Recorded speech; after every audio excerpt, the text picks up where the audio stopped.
sejahtera untuk kita semua. Semoga anak-anakku selalu dalam keadaan sehat dan selalu dibimbingan Tuhan. Anak-anakku yang terkasih, di masa pandemi COVID-19 ini kita melaksanakan proses pembelajaran secara daring atau online. Untuk itu pada kesempatan ini Pak Guru memberikan sedikit materi yang berkaitan dengan pembelajaran daring, yaitu tentang motivasi diri dalam pembelajaran daring. Belajar secara daring tentunya memiliki tantangan tertentu karena dianggap lebih bebas dan fleksibel. Peserta didik justru dituntut agar memiliki komitmen untuk melakukan pembelajaran secara mandiri di rumah. Pembelajaran secara daring memiliki tantangan dalam pengawasan agar peserta didik terus melakukan kegiatan belajar mengajar sesuai dengan waktu belajar tatap muka. Nah, anak-anak, pembelajaran daring ini dianggap lebih fleksibel atau dianggap lebih bebas, tetapi selama proses pembelajaran daring ini peserta didik dituntut untuk lebih mandiri, baik dalam hal menyelesaikan tugas yang diberikan oleh Bapak Ibu guru maupun belajar materi-materi yang sudah dikirim oleh Bapak Ibu guru. Untuk itu, bagaimana sih caranya agar pembelajaran secara daring dapat dilakukan secara efektif? Caranya yang pertama itu adalah motivasi diri. Ya, anak-anak harus mempunyai motivasi diri dalam menyelesaikan tugas yang diberikan oleh Bapak Ibu guru maupun memiliki motivasi diri dalam hal belajar, ya, sehingga nanti proses belajar, proses menyelesaikan tugas dapat hasil yang lebih maksimal, ya, yang sesuai dengan keinginan anak-anak. Nah, seperti contoh yaitu buat perjanjian dengan diri sendiri. Misalnya ketika semua mata pelajaran atau semua target belajar tercapai, ya, baru bisa melakukan aktivitas favoritmu, ya, seperti nonton atau main game dan lain-lain. Ya, intinya pada motivasi diri ini adalah sebelum anak-anak, ya, melakukan aktivitas favorit seperti game, nonton dan lain-lain, yang perlu diutamakan itu adalah harus selesai dulu, menyelesaikan tugas atau belajar dulu materi-materi yang diberikan oleh Bapak Ibu guru. Nah, cara yang kedua adalah siapkan fasilitas penunjang. Nah, fasilitas penunjang itu adalah yang pertama itu adalah misalnya HP, laptop. Paling tidak di antara HP dan laptop ini salah satunya ada laptop, karena HP dan laptop itu adalah sebagai penunjang untuk proses pembelajaran daring atau online. Yang kedua adalah fasilitas penunjang yang kedua adalah kuota internet. Nah, anak-anak, yang perlu Pak Guru sampaikan bahwa pergunakan kuota internet itu sebaik mungkin, ya, sehingga proses pembelajaran itu berjalan dengan lancar. Ya, jangan kuota internet itu lebih banyak untuk bermain game, ya, dan lain-lain, sehingga akan menghambat proses pembelajaran daring.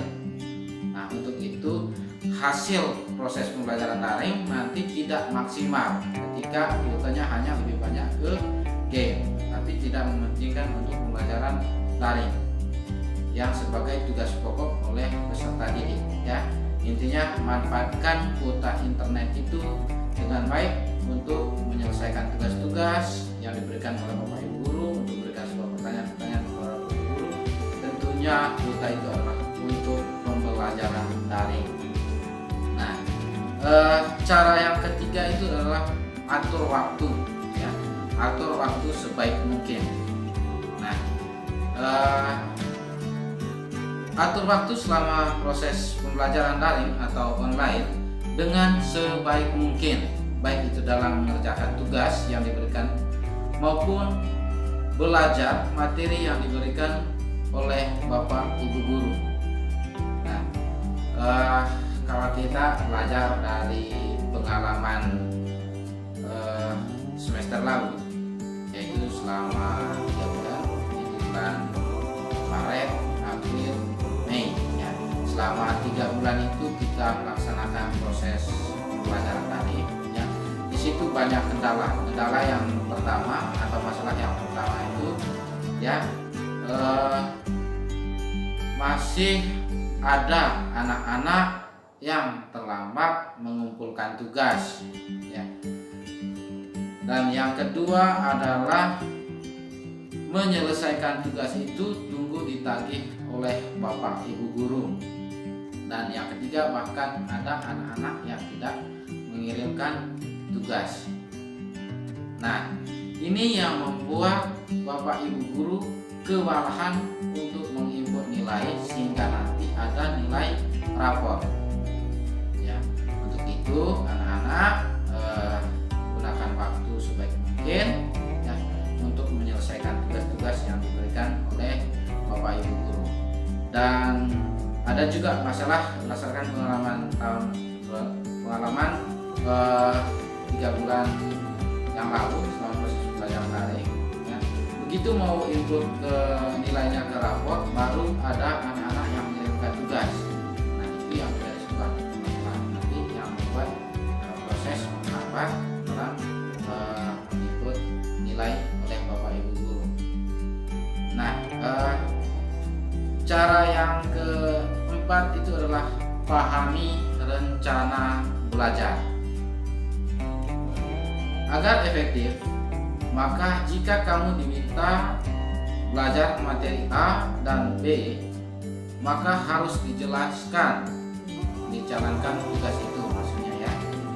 Jangan sampai kamu malah mempelajari materi C.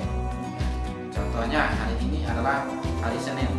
Hari ini diberi tugas bahasa Indonesia, ya, sama IPA. Nah, yang anak-anak kerjakan adalah materi IPA dan bahasa Indonesia, jangan materi IPS, ya. Pahami rencana belajar yang baik. Intinya adalah ikuti sesuai dengan jadwal yang diberikan oleh Bapak Ibu guru. Jangan menunda waktu, ya. Itu akan memproses penghambat menyelesaikan tugas nanti sehingga terjadi penumpukan atau terjadi menyelesaikan tugas lebih banyak, ya. Nah, cara yang berikut adalah kendalikan diri. Nah, kendalikan diri ini maksudnya ketika belajar jarak jauh, tentu guru tidak ada di sampingmu, ya.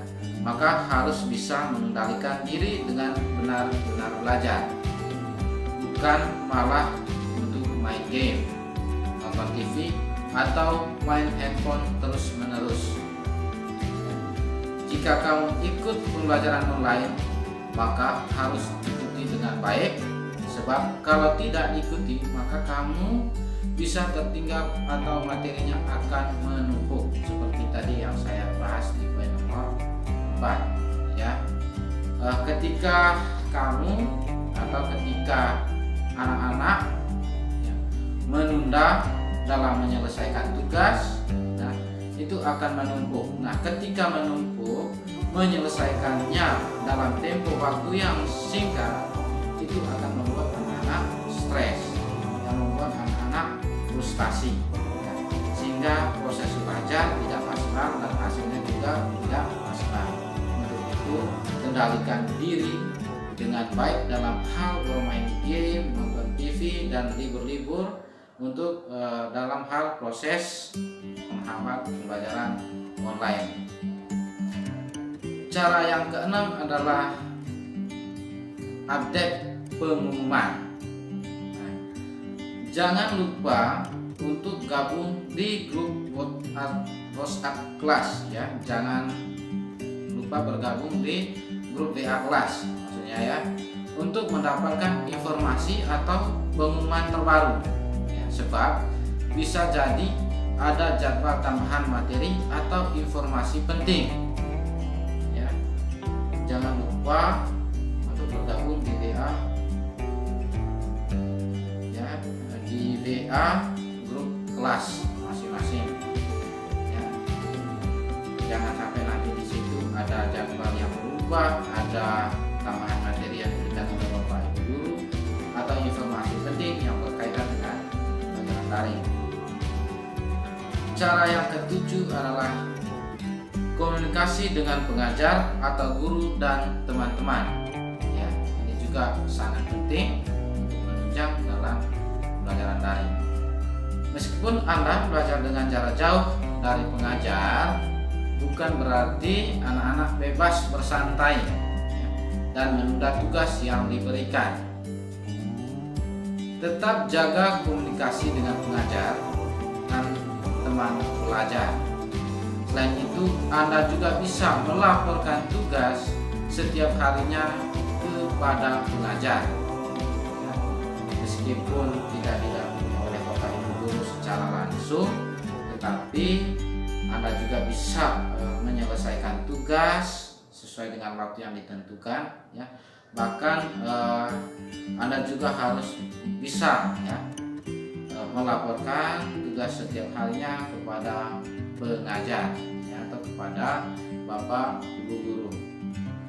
Yang kedelapan adalah, cara yang kedelapan ini adalah tetap mandi dan rapi. Ini juga tidak kalah penting, ya, karena itu adalah salah satu cara supaya proses pembelajaran daring itu dengan baik.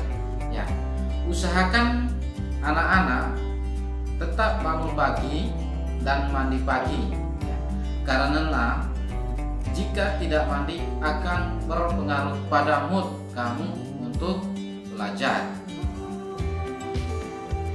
Ya,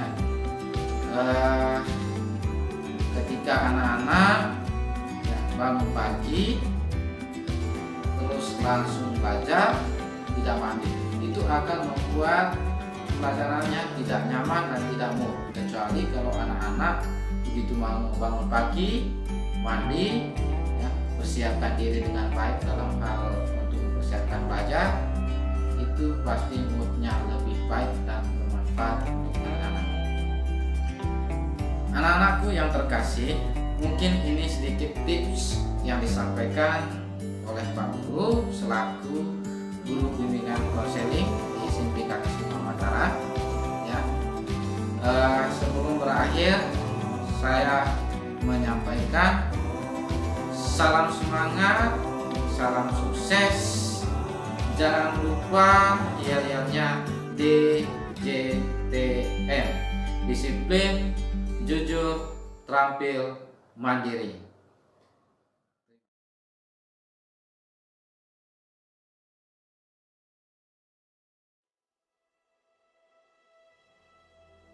Untukmu, sang juara.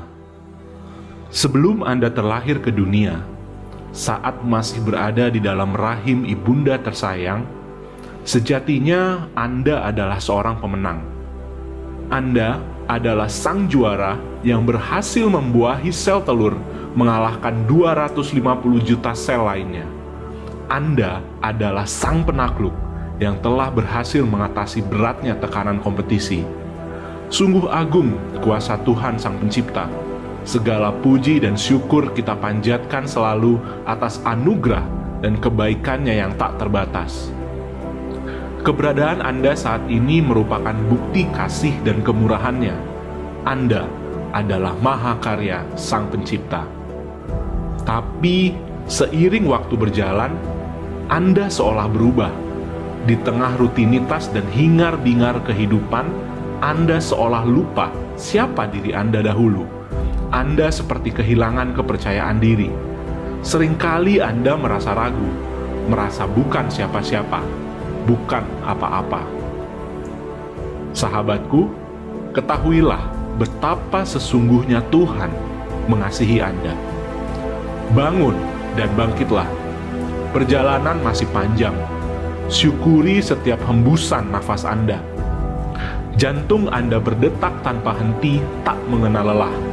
Darah Anda mengalir dengan sempurna setiap saat. Saat ini juga, tersenyumlah. Sungguh, Anda sangat istimewa.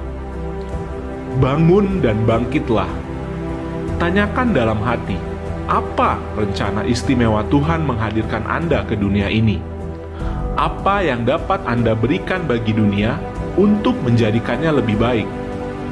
Berhenti mengeluh dan menyalahkan. Berhenti menunda-nunda. Buang kebiasaan buruk dan tidak produktif. Ambil tanggung jawab. Buat segera keputusan yang harus dibuat. Tuntaskan apa yang menjadi tugas Anda. Lakukan yang terbaik. Lakukan sekarang juga. Seperti itulah seorang pemenang bersikap. Seperti itulah seorang penakluk berkarya. Sadarilah, Anda sungguh istimewa. Anda adalah sang juara.